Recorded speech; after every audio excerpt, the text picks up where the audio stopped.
대부분의 기획부동산 사기는 개개인들이 토지의 지분 소유권자로 소유를 하게 되고, 경매학원의 공동투자 사기는 특정 법인을 하나를 프로젝트마다 설립을 하면서 그 프로젝트에 공동투자가 되는 수강생들이 지분을 투자하는 형식으로 이제 투자하게 됩니다. 정품의 맛 양태광 변호사입니다. 오늘은 기획부동산 사기하고 부동산 공동투자 경매학원, 요즘 핫하죠. 사기 시끌시끌한데요. 같지만 달라 보이고 또 다르지만 같아 보이는 점, 차이에 대해서 설명해 드리겠습니다.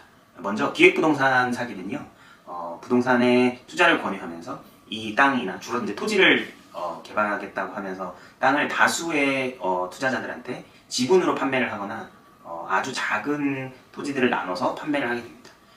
그래서 이제 땅을 보유하는 사람들이 다수가 되어서 그 토지가 개발이 되면 그 이익을 향유하는 거고요.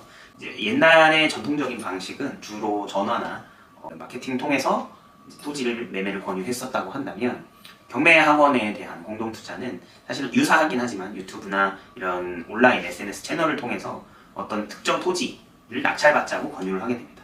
방식은 지분의 등기를 방식을 취하지 않고 어떤 특정한 목적의 SPC라고 하거든요. 법인을 설립해서 법인의 주주들이, 수강생들이 주주가 되겠죠. 를 통해서 낙찰을 받고, 이 법인은 수강생들이 납부한 자본금으로 이제 움직이게 되는 거죠.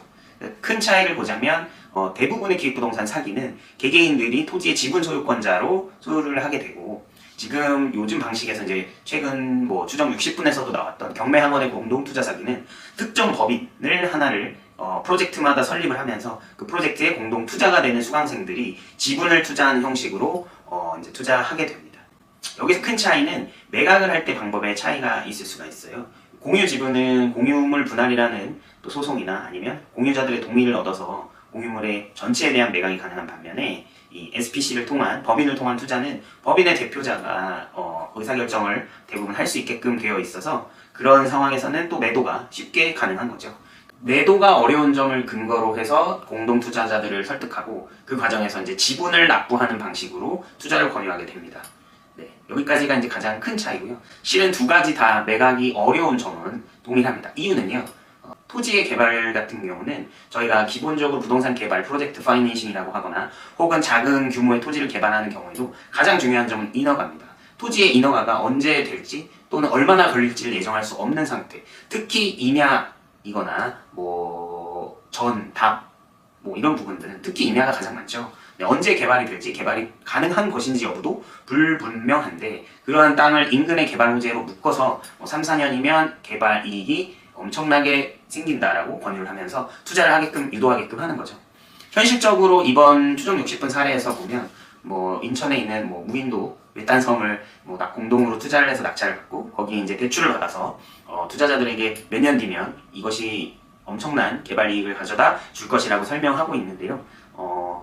부동산 개발 사업을 자문하는 제 입장에서 보자면 개발에 대한 호재는 여러분들이 느끼실 만큼 가까이에 있지 않습니다. 즉 누군가가 부동산 경매학원을 통해서 엄청난 개발 이익이 생길 예정이니까 이 토지를 사자고 한다면 거의 사기라고 보시면 될 것 같아요. 그러니까 투자자들 입장에서는 사실 명확히 보이는 개발 호재가 있는 땅은 개발의 이익이 이미 반영되어 있어서 사실은 매입하는 게 쉽지 않습니다. 그런데 또 개발 이익이 너무 먼 미래에 있는 땅 같은 경우는 결국 나중에 가서 그 개발이 확정이 될지 안 될지 알 수가 없어요. 그래서 토지를 매입하시고 그 토지가 아까 말씀드린 것처럼 임야나 개발하기가 쉽지 않은 그런 목적을 가지고 있는 그런 상태의 땅들을 사실 때는 항상 이 땅이 얼마나 개발이 가능한지까지 와 있는지, 우리가 현 시점에 그런 부분들을 체크할 수 있는 실력이 있으시면 투자를 할 수 있겠지만, 그런 실력이 없으신 상태에서 제가 지난 영상에서 말씀드린 공동투자의 심리, 즉 누군가가 끌어주겠지, 또는 내가 집단 지성을 활용해서 다 같이 고민하고 있으니까 내 투자가 실패하지 않겠지, 그리고 내가 규모의 경제를 실현하고 있으니 큰 자본이 드는 것을 나 혼자 할 수 없지만 여러 사람들이 모여서 투자했을 때 큰 이익을 얻을 수 있겠지라고 생각하신다면 그것은 결국 여러분 투자의 손실로 귀속될 가능성이 매우 크다고 보여집니다.